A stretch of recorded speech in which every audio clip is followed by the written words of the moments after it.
തന്നെ മടങ്ങിയെത്താം. ഈ അവയവങ്ങൾ തിരുവനന്തപുരത്തേക്ക് എത്തിക്കാൻ 3 മാർഗങ്ങൾ ആലോചിച്ചിരുന്നതായി KSOTTO executive director Nobel gracious പറഞ്ഞു. ഹെലികോപ്റ്ററും വന്ദേ ഭാരതും റോഡ് മാർഗവും ആലോചനയിലുണ്ടായിരുന്നു. രാത്രിയായതിനാൽ എയർ ആംബുലൻസ് യാത്ര ചെയ്യാൻ സാധിക്കില്ല എന്നറിയിച്ചു. 2 മണിക്കൂർ കൊണ്ട് അവയവങ്ങൾ തിരുവനന്തപുരത്ത് എത്തിച്ചു തരാമെന്ന് പോലീസ് ഉറപ്പും നൽകി.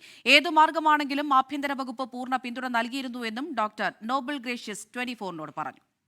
KSOTTO executive director doctor Noble Gracious 24-നൊപ്പം ഉണ്ട്.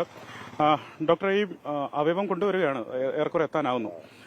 പിന്നെ ഒരു പ്രധാനപ്പെട്ട ചോദ്യം പൊതുജനം ചോദിച്ചുകൊണ്ടിരിക്കുന്നത് എയർ ആംബുലൻസിന്റെ സേവനം തേടാമായിരുന്നില്ല. കഴിഞ്ഞ കാലത്തൊക്കെ നമ്മൾ കണ്ടു, സാധാരണക്കാർക്ക് പോലും നമ്മൾ എയർ ആംബുലൻസ് സൗജന്യമായാണ് നൽകിയത്.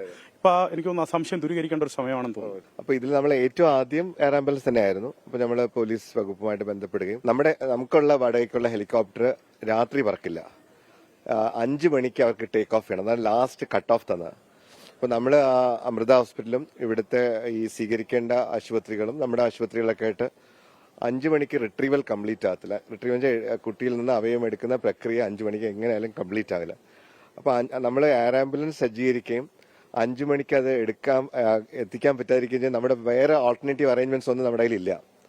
അപ്പോൾ നമ്മൾ കുറച്ചുകൂടി ആലോചിച്ച് ഞങ്ങൾ വന്ദേ ഭാരത് ആക്ച്വലി ടിക്കറ്റ്സ് ഇല്ലായിരുന്നു.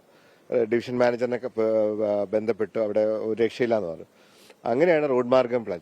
അപ്പോൾ ഇതേ DGP, അതായത് ഞങ്ങളുടെ ശ്രീജിത്ത് DGP ആണ് ഞങ്ങൾ ഇതൊക്കെ കോർഡിനേറ്റ് ചെയ്യുന്നത്. ഞങ്ങളുടെ അടുത്ത് പറഞ്ഞ് ഞാൻ ഗ്രീൻ കോറിഡോർ ഒരുക്കി തരാം, you will be reaching by around 2.5 മണിക്കൂറിൽ ഞാൻ ട്രിവാൻഡ്രത്ത് എത്തിക്കുന്ന പരിപാടി ചെയ്തു തരാമെന്നാണ്.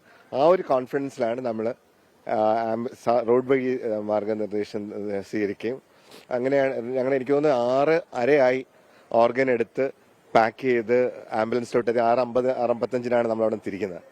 അപ്പോൾ അത് ഏറ്റവും ഷോർട്ടസ്റ്റ് റോഡ് മാത്രമേ ഉള്ളൂ. ആ സമയത്ത് നമ്മുടെ സ്വീകർത്താക്കൾ രണ്ടിടത്തും, അതായത് മെഡിക്കൽ കോളേജും റെഡിയാണ്, കിംസ് ഹോസ്പിറ്റലും റെഡിയാണ്. അപ്പോൾ ടൈമിംഗ് എല്ലാം പെർഫെക്റ്റ് ആണ്. അതുകൊണ്ട് ഇതൊരു ആശങ്ക, പൊതുജനം എപ്പോഴും ആശങ്ക, ഇത്രയും കരുണ കാണിച്ച ബന്ധുക്കൾക്ക് അവയവം നന്നായിട്ട് എത്തിക്കണമല്ലോ എന്നുള്ള ഒരു ആശങ്കയുണ്ട്. ആ ആശങ്ക ഒട്ടും വേണ്ട.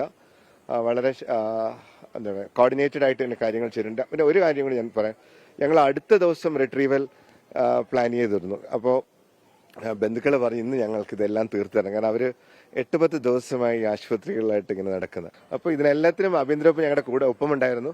ആഭ്യന്തരവകുപ്പിന്റെ ക്രമീകരണങ്ങളിലാണ് നമ്മളിപ്പോൾ, എനിക്ക് തോന്നുന്നു ഇത്രയും സുസജ്ജമായ ഒരു ട്രാൻസ്പോർട്ട് സംവിധാനം ഒരുക്കാൻ പോലീസിന് മാത്രമേ കഴിയുള്ളൂ. അപ്പോൾ ഓരോ ലെവലിലും ഓരോ അടുത്ത മേഖലാ സൂപ്രണ്ടുകളും SP-യും DGP-കളും DIG-കളും എല്ലാവരും ഞങ്ങളൊരു 40 പേരടങ്ങുന്ന ഒരു വാട്സാപ്പ് ഗ്രൂപ്പാണ് ഈ ട്രാവൽ കോർഡിനേറ്റ് ചെയ്യുന്നത്. ട്രാവൽ ലൈവ് ലൊക്കേഷൻ ഉണ്ട്. ലൈവ് ലൊക്കേഷൻ വെച്ച് എവരിവെയർ ഒരു പ്രോബ്ലവും ഇല്ലാതെ ട്രാവൽ ചെയ്തുകൊണ്ടിരിക്കുക. സംസ്ഥാനത്ത് ഏറ്റവും പ്രായം കുറഞ്ഞ അവയവ ദാതാവാകുകയാണ് ഈ 10 മാസം പ്രായമുള്ള കുഞ്ഞ്. അതെ, അതും വളരെ വെല്ലുവിളിയാണ്. കാരണം ആ ബന്ധുക്കള് അവയവം തരാമെന്ന് സമ്മതിക്കുകയും ഞങ്ങളുടെ വെല്ലുവിളി ഇതിന് യോജിച്ച സ്വീകർത്താവിനെ കണ്ടെത്തുകയാണ്. കാരണം 9 മാസമായ ഒരു കുഞ്ഞിന്റെ വൃക്കകളും കരളും യോജിച്ച ഒരു സ്വീകർത്താവിനെ കണ്ടെത്തുക അതിനേക്കാളും വെല്ലുവിളിയായിരുന്നു.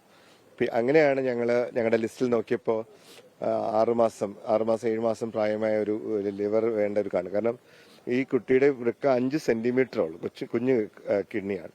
അപ്പോൾ നമ്മൾ ഒരു കിഡ്നി എടുത്ത് ഒരാൾ കൊടുക്കുക, വേറൊരു കിഡ്നി വേറെ ആൾ കൊടുത്താൽ ചിലപ്പോൾ രണ്ടും വർക്ക് ചെയ്യാതാവും. അതുകൊണ്ട് 2 കിഡ്നിയും ഒരേ ആൾക്ക് കൊടുക്കുന്ന ഒരു dual kidney, N block surgery എന്ന് പറയും. 2 കിഡ്നിയും ഒരേ ആൾക്കാണ് ട്രാൻസ്പ്ലാന്റ് ചെയ്യുന്നത്. അതൊക്കെ ഈ ആലിന്റെ അവയവങ്ങളുമായി റോഡ് മാർഗം കൊച്ചിയിൽ നിന്ന് തിരുവനന്തപുരത്തേക്ക് ആംബുലൻസ് വരുന്നു എന്ന് പറഞ്ഞപ്പോൾ തന്നെ ഉയർന്ന ചോദ്യം എന്തുകൊണ്ട് എയർ ആംബുലൻസ് ഉൾപ്പെടെ എക്സിക്യൂട്ട് ചെയ്തില്ല എന്നുള്ളൊരു ചോദ്യം തന്നെയായിരുന്നു ഉയർന്നു കേട്ടിട്ടുണ്ടായിരുന്നത്. അതിനുള്ള ഉത്തരം കൂടിയാണ് ഇപ്പോൾ കെസോട്ടോ എക്സിക്യൂട്ടീവ് ഡയറക്ടർ കൂടിയായ ഡോക്ടർ നോബൽ ഗ്രേഷ്യസ് നമ്മളോട് പറഞ്ഞത്. ഏതായാലും അല്പസമയത്തിനകം തന്നെ ആശുപത്രിയിലേക്ക് തിരുവനന്തപുരത്തേക്ക് ഈ ആംബുലൻസ് എത്താനിരിക്കുകയാണ്. ലോകത്തെവിടെയായാലും ഏത് സമയത്തും 24 വാർത്തകളും ഓഗ്മെന്റഡ് റിയാലിറ്റി പാക്കേജുകളും എക്സ്പ്ലെയിനറുകളും വിശദമായി കാണാൻ ഞങ്ങളുടെ യൂട്യൂബ് ചാനൽ നിങ്ങൾക്ക് സബ്സ്ക്രൈബ് ചെയ്യാം.